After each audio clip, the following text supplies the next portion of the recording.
Assalamualaikum warahmatullahi wabarakatuh. Kembali lagi bersama Ngopi, Ngobrol Santai MPI. Salam manajemen. Salam manajemen. Salam manajemen. MPI Muda Karya Jaya. Tepuk tangan dulu. Ya, kini di sini kita kedatangan tamu yang sangat menarik dari alumni MPI sendiri ya, teman-teman. Teman-teman MPI sekalian, teman-teman masyarakat luas boleh menonton video ini. Jadi kita kedatangan tamu dari angkatan 2016, yaitu beliau bernama Muhammad Syarif Hidayatullah, asal kota dari Brebes. Dia merupakan alumni angkatan MPI 2016 dan merupakan selaku owner bisnis. Bisa tepuk tangan dulu untuk bintang tamu kita pada siang hari ini. Mas Syarif Hidayatullah, siapa? Saya akan mengajukan beberapa pertanyaan nih untuk panjenengan. Bagaimana sih MPI ini berkecimpung di dalam masyarakat, di dalam dunia bisnis atau dunia kerja. Jadi saya mempunyai pertanyaan yang pertama yaitu, Mas, sebentar. Jadi di sini juga saya harus mempertegas ya. Jadi hadirnya saya di sini bukan karena saya seorang ahli ataupun mumpuni ya. Iya. Tapi karena barangkali dosen-dosen, senior-senior, terus alumni-alumni sangat sibuk sehingga tidak bisa hadir di sini untuk mengisi podcast. Jadi istilahnya mungkin saya sebagai alternatif saja atau second choice. Tapi tidak apa-apa. Bagiku ini menggugurkan kewajiban sebagai kewajiban mengamalkan ilmu yang saya dapat. Jadi ke depan arah podcast kita mungkin agak sederhana saja ya. Jadi sesuai empiris saya, sesuai kapasitas saya selama proses di PMI. Mungkin itu Mas Rizky bisa dilanjut soal pertanyaannya. Iya, terima kasih dari bintang tamu kita yaitu Mas Syarif Hidayatullah. Saya akan melanjutkan pertanyaan yang pertama.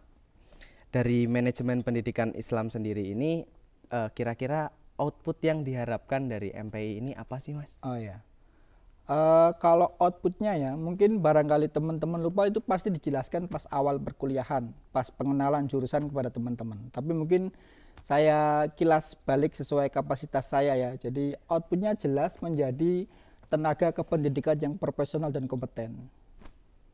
Kemudian istilah, kalau kita mengistilahkan perang, kita adalah prajurit yang siap diturunkan di mana saja. Jadi betul. Yang kemudian selanjutnya outputnya SDM dari mahasiswa MPI ini dia mampu mengorganising dirinya di manapun dia berada. Jadi kalau dia bekerja di sales marketing, dia bisa mengamalkan atau menerapkan ilmu MPI di sales marketing. Kalau dia menjadi HRD, dia bisa mengamalkan dan menerapkan ilmu manajemen di HRD. Kemudian kalau di bisnis juga masuk kan, karena bisnis itu ya soal manajerial, bagaimana planning, bagaimana organizing, terus aksinya bagaimana kan, linear itu bisnis dan manajemen proses manajerial itu sendiri. Pendidikan Islam itu sendiri ya. Mungkin itu sih Mas. Dari beberapa pengalaman ya, dari beberapa relasi mungkin dari Mas Syarif ini, kira-kira MPI ini prospek kerja yang diharapkan atau yang dihasilkan dari jurusan manajemen pendidikan Islam ini, kan kita bisa melihat dari penataran Mas tadi sangat luas sekali, bisa ke bisnis dan lain-lain. Tapi bisa digambarkan tidak sih bagaimana prospek kerja MPI ketika sudah lulus? Kalau bicara prospek kan berarti kan akan ada banyak sekali link-link yang bisa kita gapai ya. Iya, betul. Tapi saya ingin menegaskan bahwa baiknya atau bijaksananya atau seharusnya kalau prospek kita mahasiswa MPI ya harus di dunia kependidikan. Jadi seiring berjalannya waktu, mungkin dulu pas awal-awal saya kuliah, MPI hanya dicap atau dinilai sebagai tenaga administrasi. Jadi mungkin kasarnya TU ya, mungkin TU, itu ya. Tapi sekali. Sekarang tuh zaman sudah berubah Mas. Jadi kita tenaga kependidikan lebih dihargai dan lebih dihormati dan dibutuhkan, itu maksudku itu. Jadi kita kan sangat komplit ya. Kita itu belajar soal arsip, belajar soal perpustakaan, kemudian belajar soal perkantoran. Jadi prospeknya itu kan ya kita harus ke dunia pendidikan. Jadi contoh ya, ketika kita masuk ke sekolah atau daftar sekolah, kita mungkin setelah masuk sekolah kita akan tahu apa yang kita harus lakukan karena kita sudah selesai secara teori. Tapi kalau dengan jurusan yang lain itu kan tidak ada istilah konseptor, terus kemudian teori-teori soal pengarsipan maupun POAC itu kan. Iya. Jadi bagiku prospeknya ya harus ke dunia pendidikan.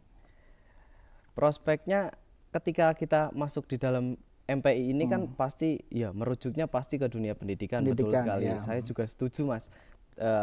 Muaranya harus ke lembaga pendidikan ya. Tapi kan pasti tidak tutup kemungkinan bahwa anak-anak MPI di sini, mohon maaf, banyak yang mengalami insiden atau tragedi yang bisa kita katakan salah jurusan. Merasa salah jurusan. Salah jurusan dalam MPI. Jadi mungkin bagaimana mereka melatih, bagaimana mereka menyuruh dirinya sendiri agar saya sudah berada di sini dan saya harus memanfaatkan apa yang bisa saya ambil dari jurusan MPI seperti ini. Oh iya, jadi sama seperti yang saya katakan di awal ya, bahwa kita adalah petarung di mana kita siap diturunkan di medan perang manapun. Jadi kalau memang orang itu berkualitas dan tidak mental tempe, betul. Perasaan-perasaan salah jurusan harus tidak ada di situ, harus dihilangkan lah. Karena bagaimanapun kenapa dirimu di MPI itu kan sudah suratannya atau takdirnya menjadi pilihan. Jadi kalau kata orang itu mungkin barangkali merasa salah jurusan, kita jadikan MPI sebagai batu loncatan kan. Betul. Kita lalui prosesnya, kuliah dengan benar dan baik, sehingga barangkali peluang-peluang setelah melakukan proses yang maksimal akan muncul begitu. Jadi saya ingin meyakinkan bahwa MPI itu tidak salah loh. MPI malah kita meluas ya. Kita punya peluang yang banyak. Iya, kita lebih unggul daripada yang lain. Betul. Mungkin itu ya, atau gimana menurut Mas Rizky? Kalau dari saya sendiri, banyak teman-teman yang sering bilang, sering berbicara kepada saya atau sekedar bercerita bahwa aku sebenarnya itu nggak cocok di sini. Pertama itu tidak cocok, aku salah jurusan, aku nyasar jurusan, universitasnya juga. Jadi dari keresahan-keresahan ini saya juga berpikir, kenapa toh ketika kita sudah masuk di lembaga pendidikan atau di salah satu jurusan tertentu, terutama MPI ini, kenapa kalau kita sudah masuk, kenapa tidak kita manfaatkan saja? Iya maksudnya itu. Jadi ternyata masih banyak yang tidak bisa memanfaatkan apa peluang-peluang dari masuk di jurusan MPI ini, Mas. Jadi masih banyak keresahan dari teman-teman. Alhasil ya tadi prospek kerja yang bermuara ke prospek kerja. Aku MPI masa jadi kepala sekolah? Saya nggak cocok ke lembaga pendidikan seperti itu. Makanya nanti ada bagaimana sih kalau kita terjun ke dunia bisnis, ke dunia usaha dan lain-lain. Gitu. Ini juga perlu diperhatikan ya. Jadi bicara kependidikan adalah bicara pengabdian. Jadi pergeseran nilainya memang sudah berubah. Jadi dulu itu soal mengajar, soal pengabdian itu tidak bisa kita cap sebagai pekerjaan, tapi tadi pengabdian. Makanya kan itu tidak bisa dinilai dengan uang berapapun. Tapi yang sekarang barangkali orang mengabdi itu dia mengharapkan timbal balik berupa uang. Betul, itu kan betul. Yang tak maksud pergeseran nilai itu tadi kan. Maksudku begini, kalau orang bisnis kan itu kan bagiku adalah sampingan. Jadi kalau kita lulus dan berbisnis, kita akan puas dengan bisnis kita sehingga tidak nyemplung atau terjun ke dunia pendidikan. Tapi kalau kita setelah lulus ke pendidikan dan kita menikmati itu, kita tahu ruang-ruangnya, kita bisa membangun bisnis kan. Jadi seimbang. Jadi soal kependidikan kita pengabdian, soal bisnis dan penghasilan dari membuka suatu usaha itu. Jadi ayolah mungkin kita giring mindsetnya agar dirubah gitu loh. Jadi MPI itu ya tadi kita siap di wilayah manapun gitu. Bisa ditempatkan di manapun seperti itu. Jadi teman-teman saya ada kok dia lulus terus jadi kepala sekolah karena yang punya yayasan bapaknya. Oh iya, karena memang dari keturunan ya. Tapi itu kan privilege, itu ya maksudnya intermezzo saja. Tapi ada juga yang kemudian senior saya itu dia masuk sekolah hanya 3 bulan langsung jadi wakakurikulum. Karena sekolah tahu mana guru yang berkualitas, mana guru yang tahu rumus, mana guru yang tahu teori kan. Jadi bagiku mungkin di awal kita diremehkan, tapi kalau kita masuk ke dunia kependidikan dan terjun, orang-orang akan tahu kualitas kita dan pasti kita ditempatkan sesuai kualitas kita. Iya, betul sekali Mas. Kita bisa dipandang sebagai orang manajemen. Ya, itu loh Mas gitu. Jadi seperti itu.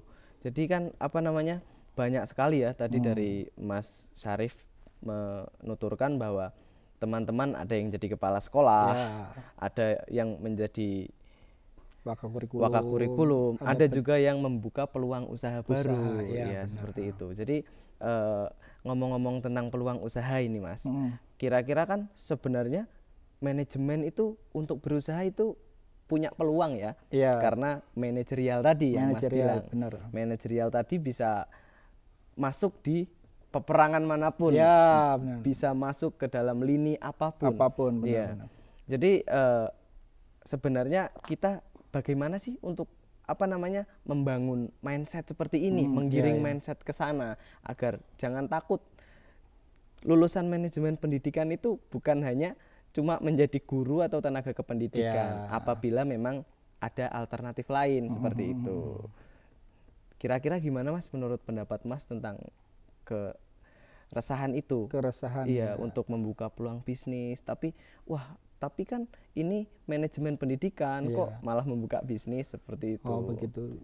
Justru ini ya, kita kan di manajemen ada POAC kan, ada planning, organizing, activating, controlling. Betul. Itu sangat bisa diterapkan di dunia bisnis. Jadi kalau yang saya pernah rasakan itu kan saya buka penyet ya.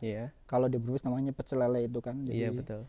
Kita nggak bisa kemudian kita harus habis 10 potong sehari. Itu nggak bisa kita menduduk begitu. Target ya, tidak bisa harus segini. Iya, nggak bisa. Tapi dengan kita ada ilmu POAC itu, kita kan bisa mempersiapkan kan. Kira-kira planningnya bukanya di mana, target marketnya apa. Jadi kita secara bisnis itu lebih kokoh, pondasinya lebih kokoh gitu. Jadi saya kira sangat bisa ilmu MPI diterapkan di dunia usaha itu kan. Iya betul sekali ya Mas ya, karena di MPI saja dari saya sendiri dan teman-teman pasti belajar segmentasi pasar. Ya itu kan ada kan di mata kuliah. Iya maksud itu. Walaupun jasa, tapi kan kita bisa masukkan ke dalam dunia bisnis atau dunia pekerjaan yang sesungguhnya seperti itu.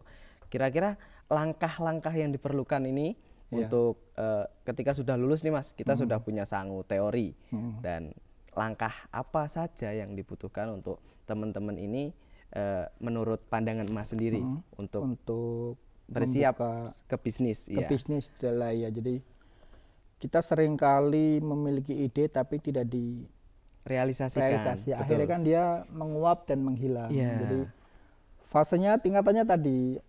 Oke, mungkin pas zaman kuliah kita mendalami materi dan mempersiapkan planning kira-kira akan membuka bisnis apa ketika lulus nanti kan. Jadi karena bisnis itu nggak bisa semendadak itu Mas. Jadi prosesnya memang panjang sekali. Tingkatannya sangat tinggi dan tidak cukup hanya dengan materi yang kita dapatkan dari perkuliahan itu. Tadi. Jadi, pertama mencoba untuk mewujudkan atau action. Jadi kita punya ide, lalu kita tuangkan. Gitu. Langsung beraksi. Jadi istilah katakan kita habiskan jatah gagal dulu. Kita di waktu muda gitu. Iya, di waktu muda. Di MP kan juga ada controlling kan. Jadi setelah kita buka bisnis gagal, kita bisa evaluasi atau controlling. Buka lagi, perbaiki lagi. Itu kan bagiku ini tidak dimiliki oleh pedagang-pedagang yang lain loh. pedagang-pedagang yang lain kan dia harus ikut orang dulu agar tahu resep dan mencari pengalaman terlebih dahulu ya. Ini saya membawa ke pedagang karena saya dunia di seputar itu ya, seputar jual beli. Jadi kita itu kalau bisnis itu masuk Mas, jadi kita tanpa harus ikut orang, kita bisa langsung membuka sendiri. Apalagi jangkauan jaringan kita kan, relasi kan sangat mendukung sekali untuk membuka peluang usaha baru ya. Iya betul sekali Mas. Jadi seharusnya keresahan ini kan bisa menjadi jawaban ya. Bisa menjadi jawaban. Peluang-peluang. Oh ternyata banyak sekali kan di luar sana pedagang-pedagang yang tidak mengetahui ilmu-ilmu yang kita miliki. Iya betul. Tinggal bagaimana cara kita menerapkannya, cara merealisasikannya. Betul kata Mas tadi, ketika ada ide atau ada suatu pemikiran cuma tidak direalisasikan itu menguap saja, hilang kan? Iya, hanya menjadi wacana kosong kan seperti itu. Betul. Jadi kira-kira MPI ini ternyata sangat luas banget ya Mas ya. Luas. Kira-kira dari pengalaman Mas dulu, pengalaman Mas ketika berjuang di dalam bisnis atau penerapan usaha yang Mas lakukan ini, banyak nggak sih naik turunnya? Naik turun pasti Mas. Ada. Karena usaha itu kan dia urusan kita dan Tuhan ya. Karena yang menggerakkan jiwa pembeli itu ya Tuhan kita. Beda kalau di dunia semisal perkantoran kita bukan soal kita dan Tuhan, tapi kita dan bos kan. Kita bisa menjilat atau bahasa kasarnya. Tapi kalau soal kita punya atasan gitu. Iya, soal usaha begitu. Kita urusan kita dan Tuhan. Jadi kita selalu memperbaiki diri kan. Selain memperbaiki diri juga tadi evaluasi terhadap kegagalan yang kita lakukan. Iya. Kalau saya dulu kan juga pernah Mas buka sop buah, dia gagal.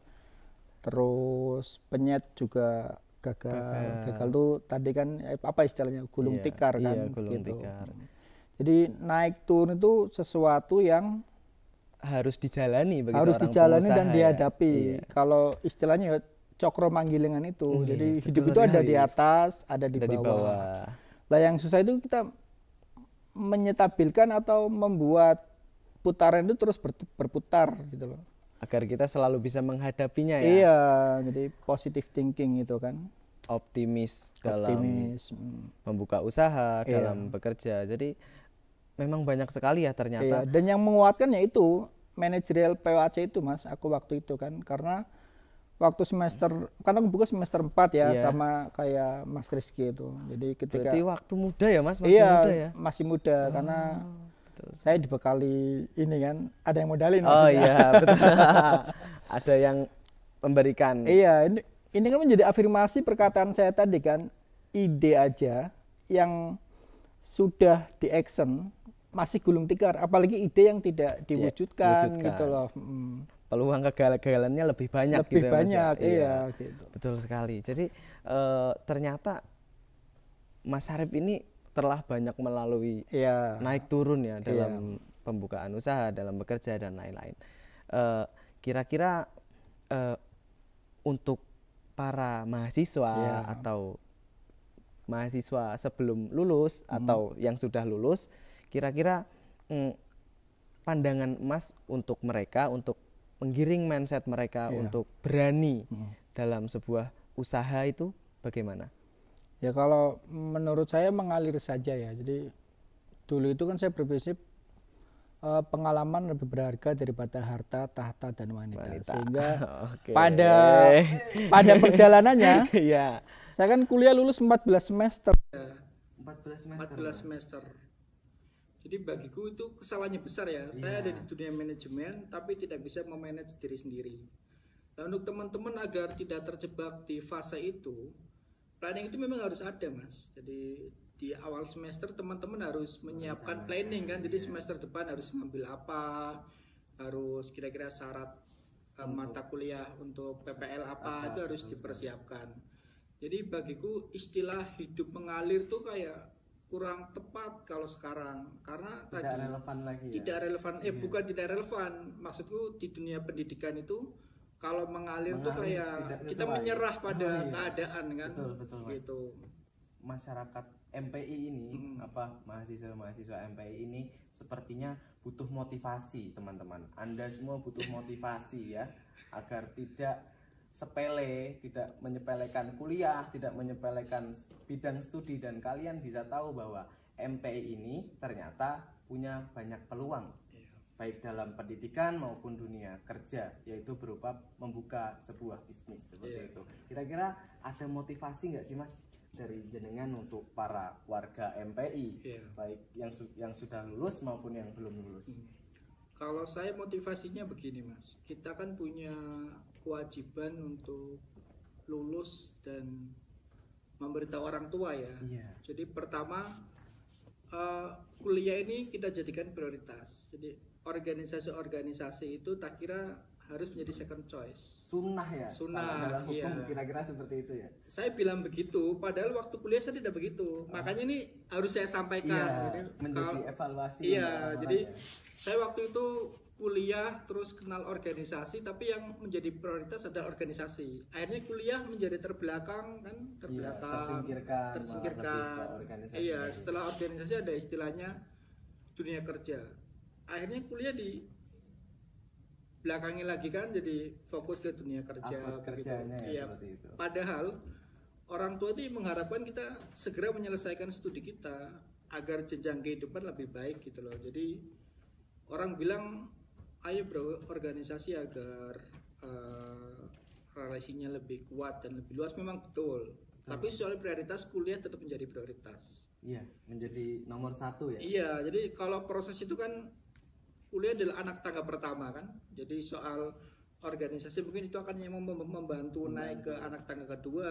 Soal pekerjaan juga lebih banyak relasi. Jadi tangga itu terus berjalan gitu. Tapi yang menjadi fundamental itu kan ya soal perkuliahan. Jadi bagiku tadi kuliah adalah prioritas.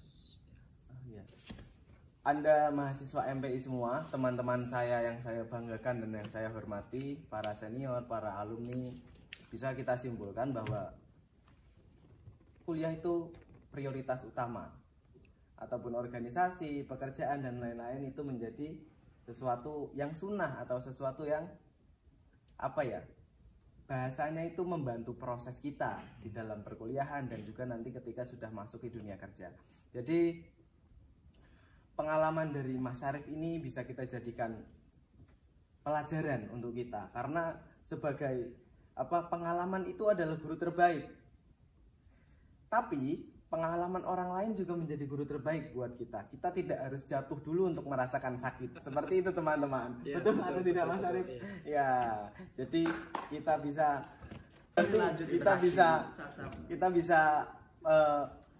menjadikan pelajaran pengalaman dari Mas Syarif ini sebagai rencana kita ke depan, sebagai bagaimana kita menghadapi masalah-masalah yang akan datang dari pengalaman beliau ini.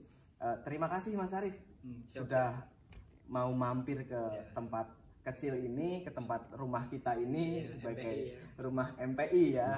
Kira-kira seperti itu Mas Syarif. Jadi kira-kira cukup ya